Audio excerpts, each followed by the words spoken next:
پہلی صدی ہجری کے آخر تک مسلمان افریقہ کی شمالی پٹی کو فتح کرتے ہوئے بحر اوقیانوس تک پہنچ گئے تھے۔ قرون اولیٰ کی اسلامی قوت کی یہ خصوصیت ہے کہ ان کے پیش نظر ملک گیر کی ہوس یا اپنے اقتدار کے رقبے میں اضافہ کرنا نہیں تھا، اس کے بجائے وہ اللہ کے بندوں کو انسانی کی غلامی سے نکال کر اللہ کے غلامی میں لانے کا مشن لے کر نکلتے تھے۔ چنانچہ جہاں جہاں ان کی فتوحات کے پرچم لہرائے، وہاں وہاں عدل و انصاف اور سکون و اطمینان کا دور دہرایا گیا۔ اس کا نتیجہ یہ تھا کہ مفتوح قومیں ان سے نفرت کے بجائے محبت کرنے لگی تھیں، اور زمین کے جو خطے ابھی ان کے اقتدار سے محروم تھے، ان میں ظلم و ستم سے کچلے ہوئے افراد یہ آرزو کیا کرتے تھے کہ کاش مسلمان بھی ان کے علاقے فتح کر لیں اور اپنی حکومت قائم کریں تاکہ ہمیں ان ستمگروں کے ستم سے نجات ملے۔ اس وقت اسپین میں ایک عیسائی بادشاہ کی حکومت تھی جس کا نام انگریزی تاریخوں میں راڈرک اور عربی تاریخوں میں لزریک مذکور ہے۔ ادھر مراکش کے ساحل سبطہ پر ایک بربری سردار کاؤنٹ جولین کی حکومت تھی۔ وہ بھی عیسائی تھا، لیکن راڈرک نے اسے اپنا باج گزار بنا رکھا تھا۔ راڈرک ایک ظالم حکمران تھا اور اس کی بہت سی بدعنوانیوں میں سے ایک یہ تھی کہ وہ اپنی رعایا کی نو عمر لڑکوں اور لڑکیوں کو شاہی تربیت کے بہانے اپنے زیر اثر رکھتا تھا اور ان سے اپنی ہوس پوری کرتا تھا۔ جولین ایک نو عمر لڑکی بھی اس طرح اس کے زیر تربیت رہی اور بالآخر راڈرک نے اسے بھی اپنی ہوس کا نشانہ بنایا۔ لڑکی نے اپنی اس مظلومیت کی اطلاع اپنے باپ جولین کو کر دی، جس کے نتیجے میں جولین کے دل میں راڈرک اور اس کی حکومت کے خلاف نفرت کی شدید جذبات پیدا ہو گئے۔ یہ وہ وقت تھا جب مسلمان موسیٰ بن نصیر کی قیادت میں شمالی افریقہ کے بیشتر حصوں پر قابض ہو چکے تھے۔ جولین ایک وفد لے کر موسیٰ بن نصیر کی خدمت میں حاضر ہوا اور ان سے درخواست کی کہ وہ اسپین پر حملہ کر کے لوگوں کو راڈرک کے ظلم و ستم سے نجات دلائیں۔ موسیٰ بن نصیر نے جولین کی اس درخواست پر خلیفہ بن عبد الملک سے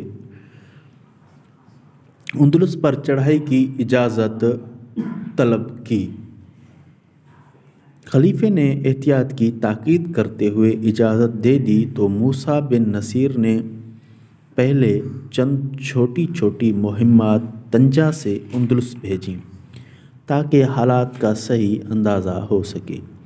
یہ مہمات کامیابی سے ہمکنار ہوئیں تو موسیٰ بن نصیر نے طارق بن زیاد کی سرکردگی میں ایک بڑا لشکر اندلس پر چڑھائی کے لیے روانہ کیا۔ طارق بن زیاد کا لشکر 7,000 مسلمانوں پر مشتمل تھا۔ انہیں طنجہ سے اندلس پہنچانے کے لیے 4 بڑی کشتیاں استعمال کی گئیں جو کئی روز تک فوج کی نقل و حرکت میں مشغول رہیں، یہاں تک کہ پورا لشکر اندلس کے اس ساحل پر اتر گیا جو آج بھی جبل الطارق کے نام سے مشہور ہے۔ روایت میں ہے کہ کشتی پر سوار ہونے کے کچھ دیر بعد طارق بن زیاد کی آنکھ لگ گئی تو انہیں خواب میں نبی کریم صلی اللہ علیہ وسلم آئے اور انہیں خواب میں نبی کریم صلی اللہ علیہ وسلم کی زیارت ہوئی۔ انہوں نے دیکھا کہ حضرت صلی اللہ علیہ وسلم، خلفائے راشدین اور بعض دوسرے صحابہ تلواروں اور تیروں سے مسلح سمندر پر چلتے ہوئے تشریف لا رہے ہیں۔ جب آپ صلی اللہ علیہ وسلم طارق بن زیاد کے پاس سے گزرے تو آپ صلی اللہ علیہ وسلم نے فرمایا، طارق بڑھتے چلے جاؤ۔ اس کے بعد طارق نے دیکھا کہ حضرت صلی اللہ علیہ وسلم اور آپ صلی اللہ علیہ وسلم کے مقدس رفقا اس سے آگے نکل کر اندلس میں داخل ہو گئے۔ طارق کی آنکھ کھلی تو بے حد مسرور تھے، انہیں فتح اندلس کی خوشخبری مل چکی تھی۔ انہوں نے اپنے ساتھیوں کو یہ بشارت سنائی اور اس بشارت نے مجاہدین کے حوصلوں کو کہیں سے کہیں پہنچا دیا۔ مشہور ہے کہ جب اندلس کے کنارے پر پورا لشکر جمع ہو گیا تو طارق نے اپنی کشتیاں جلا دیں تاکہ فتح یا موت کے سوا لشکر کے سامنے کوئی تیسرا راستہ باقی نہ رہے۔ اسی واقعے کو اقبال مرحوم نے اپنے مشہور خطے میں نظم کیا ہے: جلا ڈالی تھی کشتیاں اندلس کے ساحل پر، ارے مسلماں تیری تاریخ دہرانے کا وقت آیا۔ چلے تھے جہاں سے 313، انہی ماضی کے راہوں پہ پلٹ جانے کا وقت آیا۔